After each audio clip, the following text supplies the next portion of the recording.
El compresor es una máquina de fluido que está construida para aumentar la presión y desplazar cierto tipo de fluidos llamados compresibles, tal como los gases y los vapores. Esto se realiza a través de un intercambio de energía entre la máquina y el fluido, en el cual el trabajo ejercido por el compresor es transferido a la sustancia que pasa por él, convirtiéndose en energía de flujo, aumentando su presión y energía cinética, impulsándola a fluir.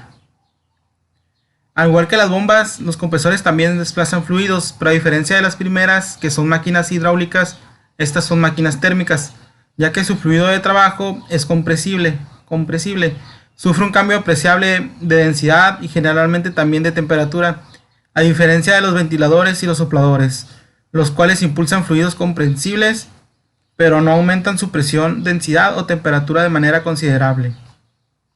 Su clasificación es de compresores de émbolo,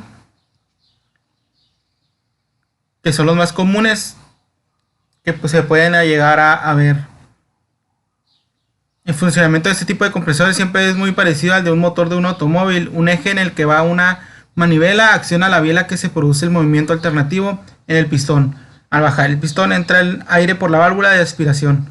En este momento la válvula de salida está cerrada cuando el pistón desciende hasta el punto muerto inferior. Las dos válvulas se cierran. En este momento comienza la compresión de aire que ha entrado al cilindro. Debido al inicio del ascenso del pistón, cuando este aire se ha comprimido hasta el máximo, entonces se abre la válvula.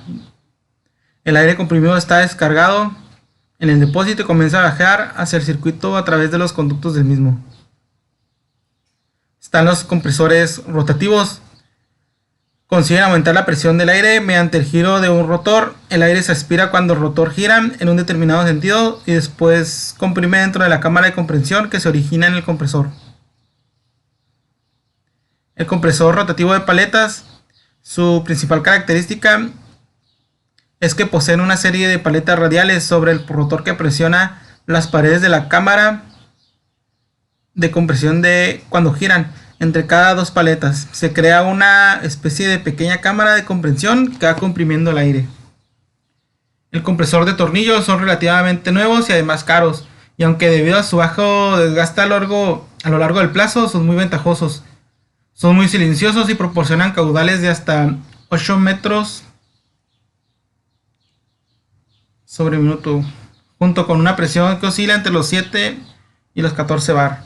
El funcionamiento de estos compresores se basa en el giro de dos tornillos helicoidales que comprimen el aire que ha entrado por el orificio de aspiración y lo expulsan hasta el orificio de salida.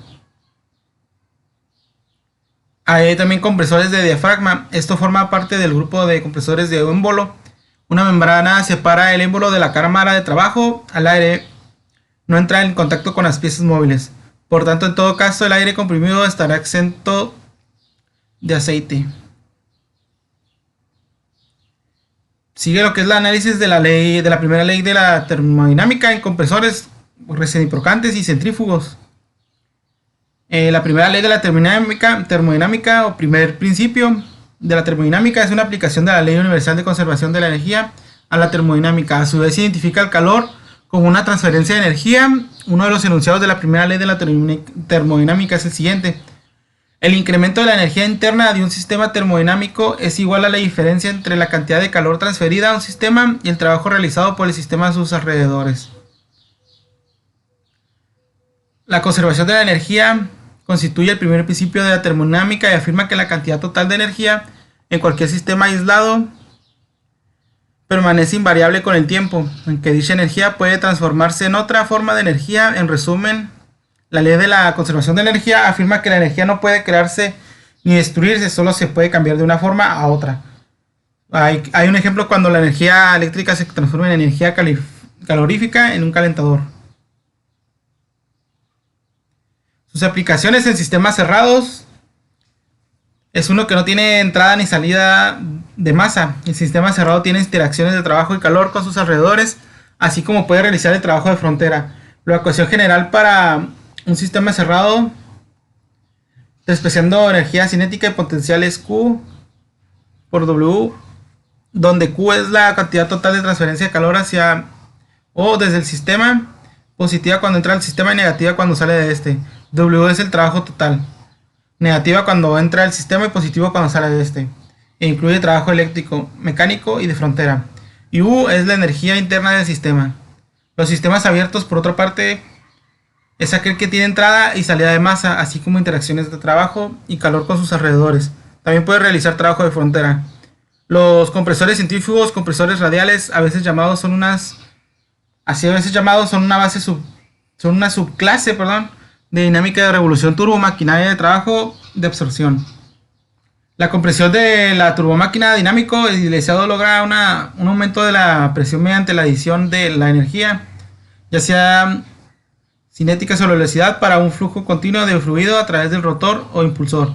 Esta energía cinética se convierte a continuación en un aumento en el potencial de la energía. Presión estática es reducir el flujo a través de un difusor. El aumento de presión es el impulsor en la mayoría de los casos, casi igual de la subida de la sección del difusor.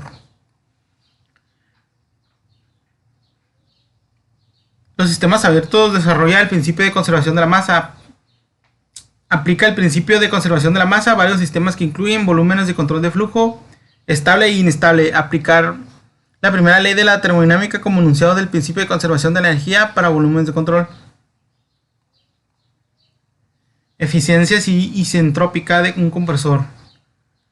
Es un proceso a volumen constante, internamente irreversible. Se llama también proceso isométrico o isocórico. El proceso isentrópico es una transformación adiabática internamente reversible. El sistema no intercambia calor con el medio en ningún momento de la misma.